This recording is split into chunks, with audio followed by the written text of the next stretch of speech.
Good morning, wrestling fans. Welcome to PWR today. It's March 17th. St. Patrick's Day, don't you know? I'm the man they call Meathead, and joining me on a Wednesday morning on St. Patty's Day is the man they refer to as Matthew Thomas, who also was the man they call Matthew Thomas with Linda Kay yesterday. Matthew, are you in there having corned ham and cabbage, and what do you eat on St. Patty's Day? Black eyed peas is New Year's Day. Ham hot, no, that's New Year's Day too. I think you have pimento cheese and mayonnaise is what you have on St. Patrick's Day. yeah. No, I don't see why you're acting so disgusting. You having any haggis? It's actually a really, really good. It's a very, I guess it's kind of an Irish dish. Are you having any haggis? I can't say that I'm consuming any haggis. No, not any this morning. Guinness? Any Sprecher? Yeah, I can handle some Guinness. I'm not sure what the other thing you said was though. Sprecher, it's a Milwaukee thing. We talked about that. Sprecher has the remember the pretzel Sprecher mustard. It's the beer from Milwaukee, but they make a mustard as well. Fantastic, but quite a few big days this week. We started off with Daylight Savings Time Day, and then 3/16 was thrown in there, and then we've got St. Patrick's Day, and then we're going to have Peacock Day. Yeah. I mean, you better watch out because St. Patrick's Day may blend into Peacock Day because after you've been drinking all day on St. Patrick's Day, your peacock might start showing. Well, and, if it does make an appearance, you probably want to make sure that thing's trimmed up, don't you? Right. You want to get it Manscaped at manscaped.com. Thank you for the softball there. Manscaped.com, the promo code PWR. Save yourself 20% free shipping at manscaped.com. Get yourself silky smooth like Dave the Zohan Hero. And then our friends over at collarandelbowbrand.com. I'll be wearing my shirt later today. It's my Irish Whip from collarandelbowbrand.com. PWR 360, the promo code, saving me 10%. They still have the sale. If you're buying over $40 worth, it's free shipping over at collarandelbowbrand.com. So, yes, thank you for the toss up there. How was the show yesterday morning, folks, with Linda and Matthew? Oh, it was fantastic. We had a very good show. Very informative. I think the listeners, the reviews are in, and they're saying that it was probably their favorite show of all time. Probably. And they were listening to it either on Spotify, on Stitcher, on YouTube, on Facebook, on Apple Podcasts, on Sprecher Root Beer. Like I said, on all of your favorite platforms, they're listening to us over at, wherever they listen to. And they caught us on Twitter and they caught us on Facebook and they're listening. Matthew, they're listening. And I was going to say, it was so well received. We've actually had some requests to press yesterday's show on vinyl, so that is being discussed, and we're going to see what we can do for those listeners who want that sent their way. Well, here's what we've got coming up now. It is St. Patty's Day, but we were going to talk a little bit about the man who was celebrated yesterday and something coming up on A&E. Matthew, have you heard about this? A&E, the network, is going to release a string of documentaries. Not only did Linda and I talk about WWE's Most Wanted Treasures, they now have biography. They will be running documentaries under the biography banner featuring Stone Cold Steve Austin, the Macho Man Randy Savage, Rowdy Roddy Piper, Booker T, Shawn Michaels, Bret Hart, Mick Foley, and Ultimate Warrior. Matthew, is that not a main event list of Hall of Famers? Every single one of them going to have a documentary done for them for A&E. Oh, that's fantastic. And I'm really looking forward to seeing a non-WWE produced documentary. A couple people in the likes of, Bret Hart and, Macho Man. When you kind of take that WWE prism out of the equation, and to WWE's credit, in a lot of their productions, they are pretty wide open as far as what people discuss, but I'm really curious as to how this is going to stack up. Say, watch this versus the WWE produced Bret Hart documentary or the WWE produced Macho Man or Stone Cold. I'm really looking forward to see a team with a very high production rate, doing something that's a little bit more independent and non-WWE based. Yeah, they're going to start on, looks like April 16th, April 18th, which is a Sunday. It'll be 7 p.m. Central, 8 p.m. Eastern on A&E. 2-hour biography. There is a 8-minute trailer out there right now for the Stone Cold biography. And I love the opening clip of that biography. I mean, or that trailer. Like I said, it's 8.5 minutes, and it opens up with Stone Cold Steve Austin cutting a promo, and he goes, "Cut." I don't know what the hell Stone Cold is. And it was them talking about what Stone Cold is. Now, Linda's mentioned this to you. I've mentioned to you my other side of that story. Austin 316 was born in Milwaukee. All right. And, when you go back and watch that promo from King of the Ring, as he's talking, it looks like his mouth is a little funny. He just came back from the hospital in 96 from having stitches put in his mouth. Came back, beat Jake the Snake Roberts in the finals of the King of the Ring tournament, and coined the phrase Austin 316 says, "I just whooped your ass." And that's the bottom line, because Stone Cold said so. Born at the Mecca Arena in Milwaukee, famously known for the home of the Milwaukee Bucks. The building's still there, but they're not running that big of shows there anymore. Ironically, though, Matthew, did you know that when AEW does hit the road, guess where their show is going to be? Probably in the Milwaukee area, it sounds like. No, I mean, when they hit Milwaukee, they're going to be at the Mecca Arena. Oh, now my goodness. So the same building, huh? The exact same building. Again, it used to be the home of the Bucks. They held 10,000 there, I think, for basketball. Other big famous events that have been there as well. You've had the WCW pay-per-view Mayhem in 2000 was held there. That's where the Nitros were held when WCW would come through.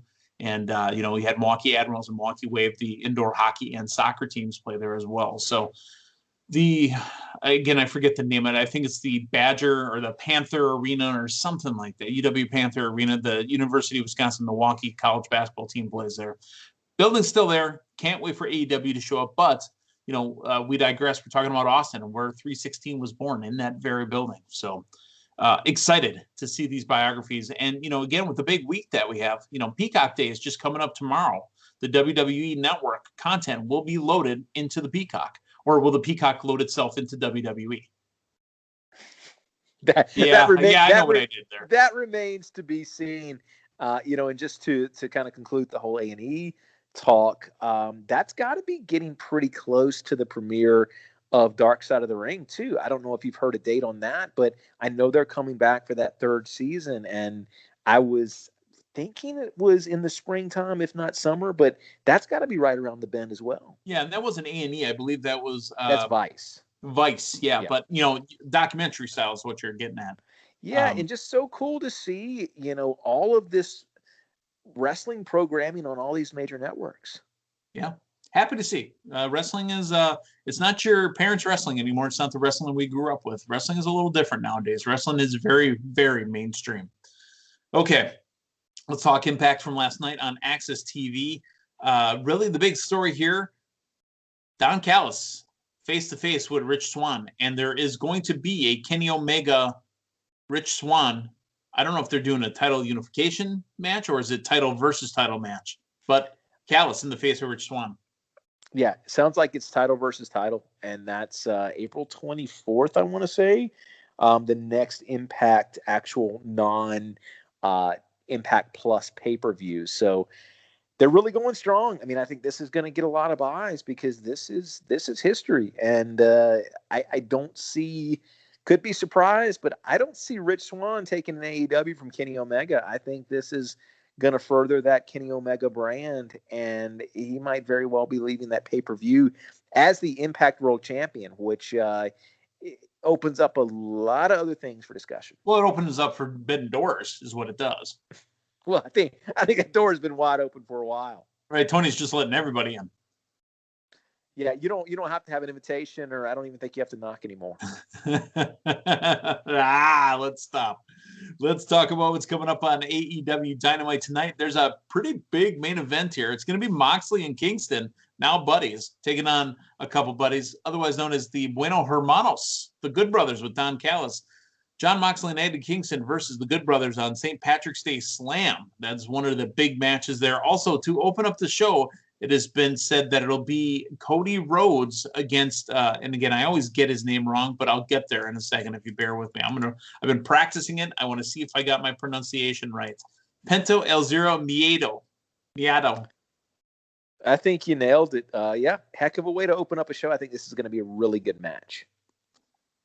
First ever unsanctioned lights, match or lights out match in AEW, and it's the women. It's the main event, actually. Yeah. I know they said that I just said that Omega, Kingston, and the Good Brothers was going to be one of the main events, but this will close the night. Britt Baker, DMD, Thunder Rosa, unsanctioned lights out match. Anything goes. This is a match that their women's division needs. What will we see? Absolutely. I hope they absolutely tear it down. I mean, this is the brightest the spotlight has been on that women's division, a division that, it just has been lagging behind seemingly everything else AEW has been doing. Well, the good thing is hopefully, this means renewed focus on that division. And, they're closing the show first time, to my knowledge, that a women's match has closed the show in AEW. I may be wrong. But I don't recall the focus being on the women to the degree that it's going to be tonight. Spotlight's on them. I hope they take it and absolutely run with it. What I like about this is you feel like this is really, Britt Baker, she's as good as a homegrown AEW talent as they have. Yeah. Thunder Rosa, I know, coming from NWA, but this is somebody that AEW can really get behind and really make their own as well, too.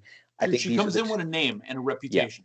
Yeah, these are the two correct people to have in this match. Yeah. And I'm really looking forward to this, and I hope they take that spotlight and really make it work and really put that division on the map. I have a bit of a problem, though, with this. Tony Schiavone will interview Sting.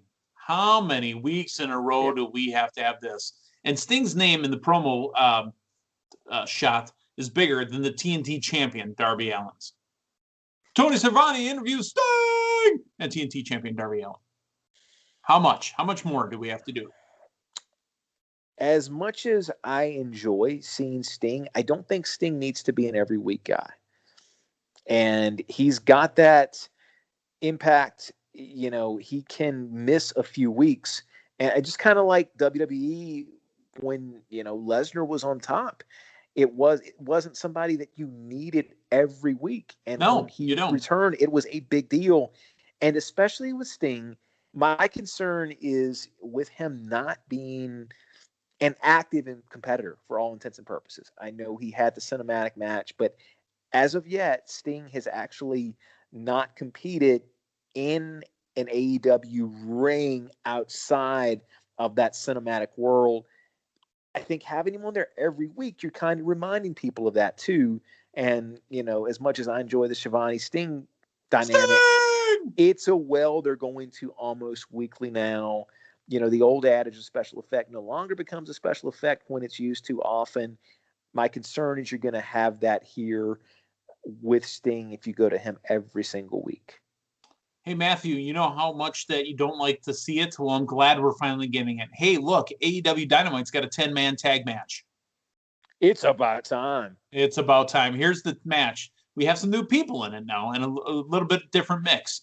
Jurassic Express and Bear Country, that's 5, take on Matt Hardy, Private Party, and the Butcher and the Blade, new members to the Hardy brand. Here's what I'm looking forward to is how the Butcher and the Blade interact with Matt Hardy and Private Party. Yeah. I think there's a story to be told there, and that at the very least, there's kind of that storyline to this match as opposed to just 10 guys drawn at random out of a hat.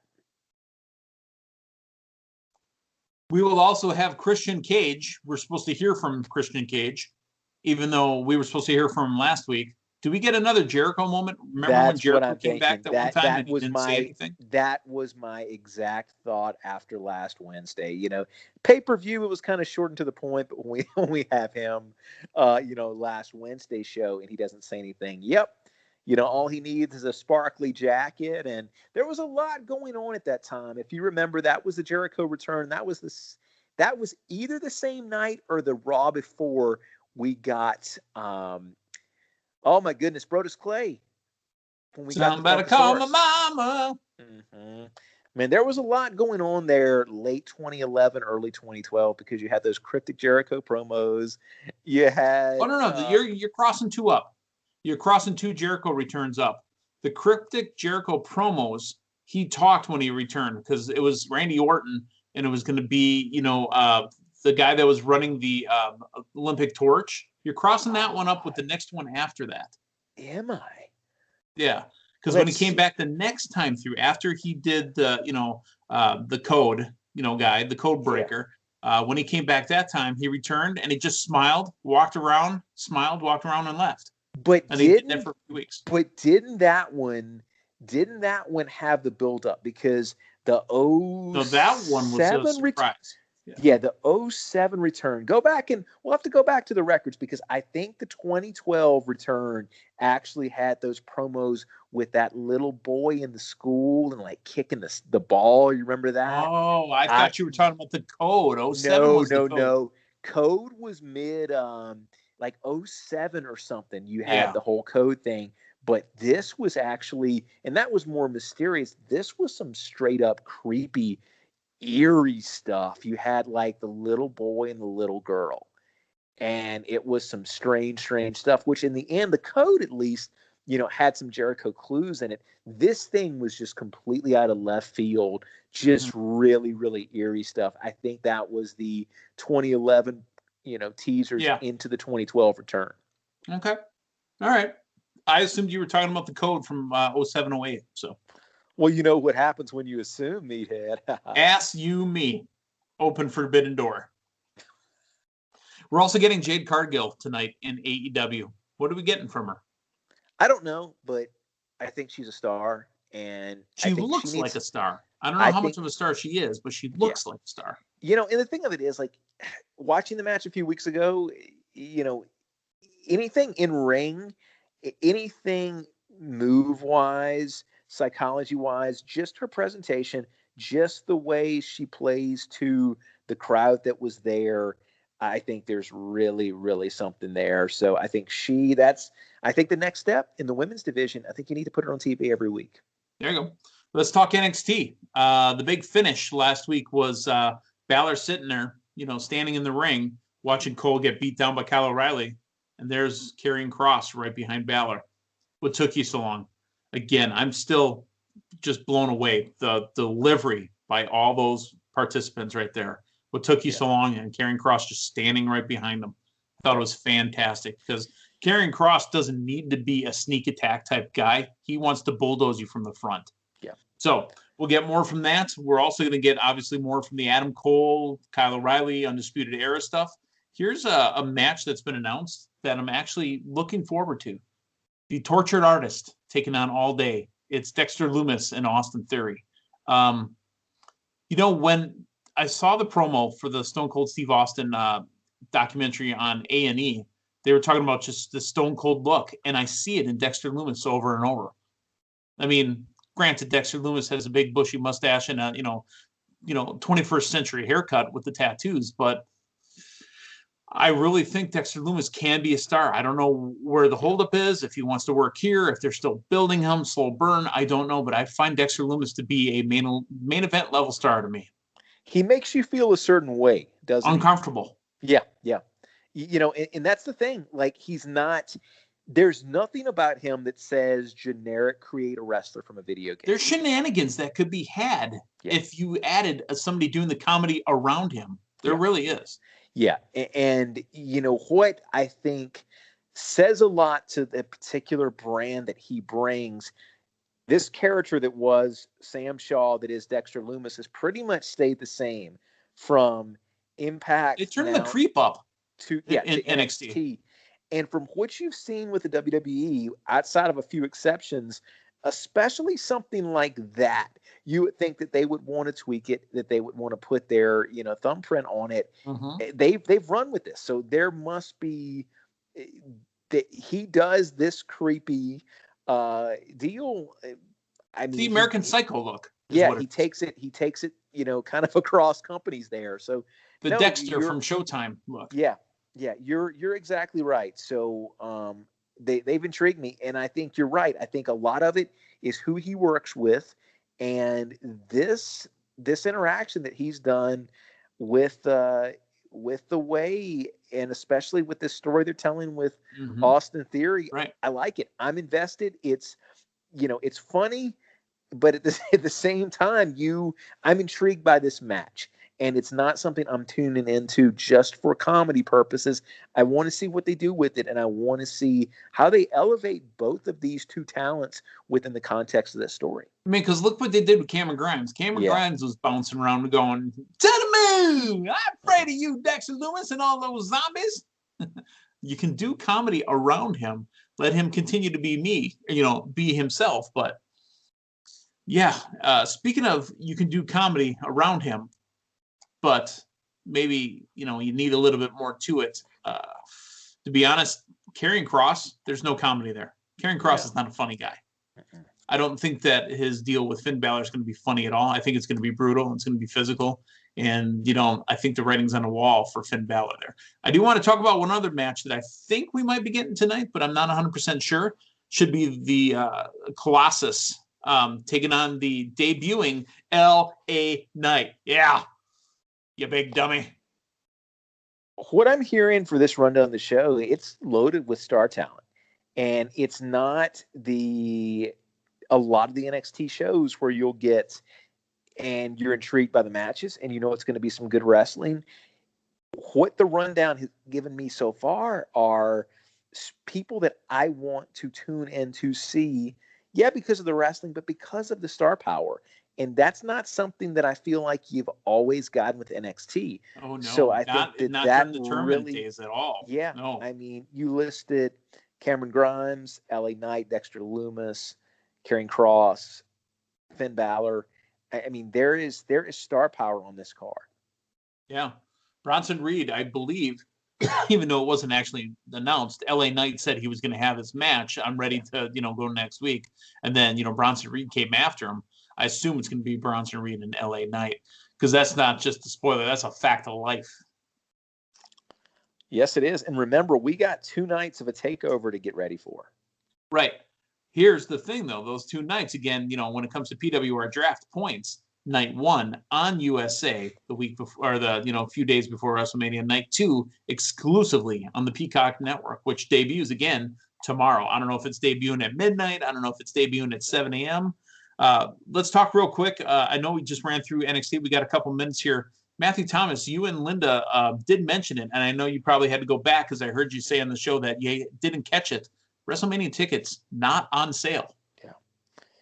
Yeah. I'm quite surprised, and I know everybody who is waiting anxiously, who was planning on waiting anxiously yesterday by their computers to hit them as soon as they, as went on sale, or kind of, on pins and needles right now. So I have not heard any additional updates other than the fact that they are going on sale, but they just need to, they're going to announce the date and time at a later date. Here's what we're getting so far. WrestleMania tickets were supposed to go on sale 10 a.m. yesterday morning. They did not. And it is talked about that they are possibly going to announce the card in advance to see who has interest in one night. Yeah. So, if they can only afford one night, not 2.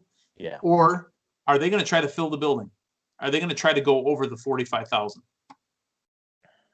Yeah, it's, I think here's where they're at.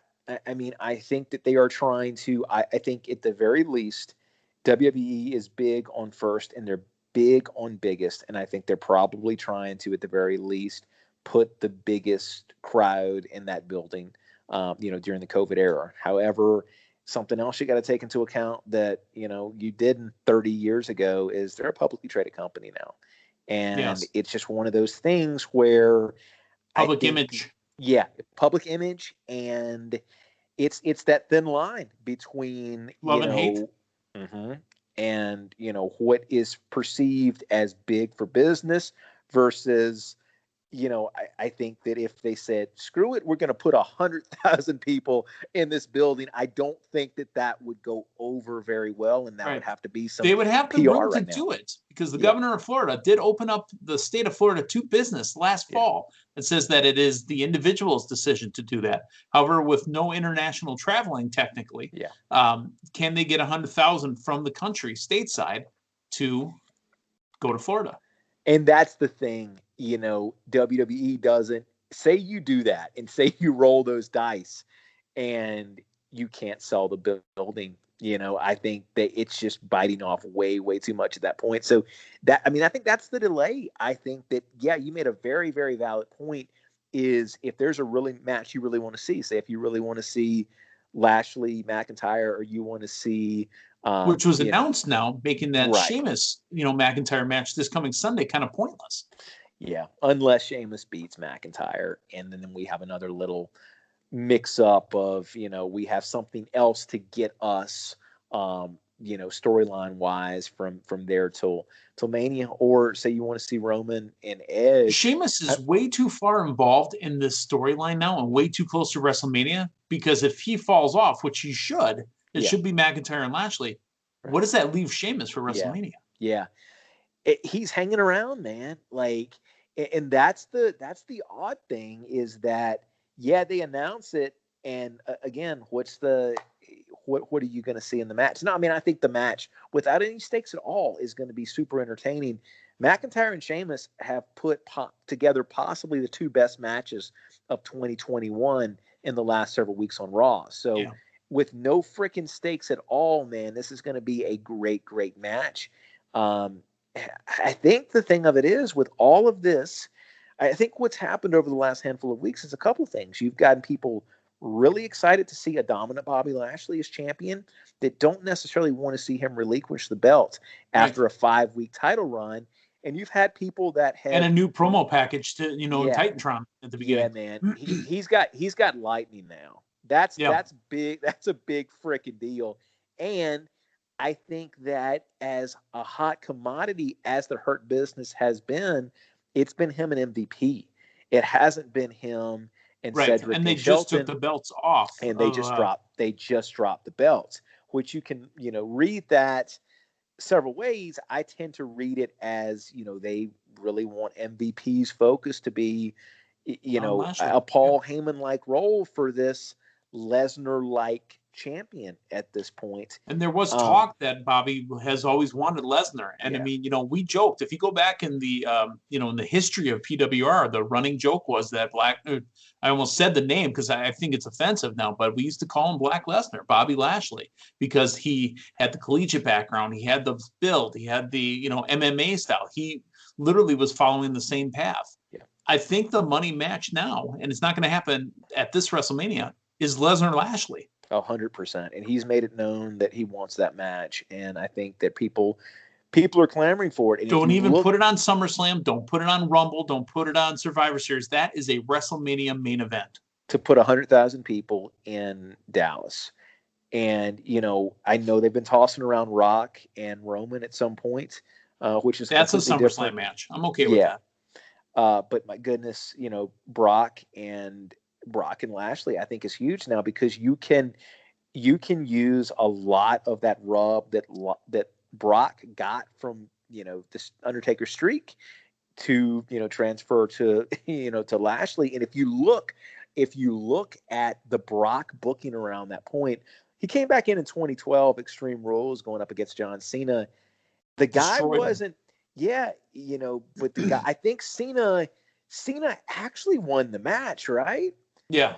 But he laid on at least 10 or 12 suplexes. Oh, yeah.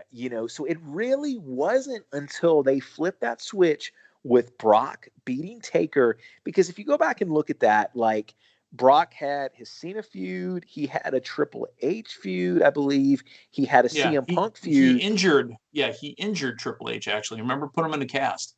Yeah. And Brock, Brock was not coming out on top in a lot of those feuds. He looked dominant, but he did not, even pick before up the he wins. left, he dominated The Rock as well. Yeah.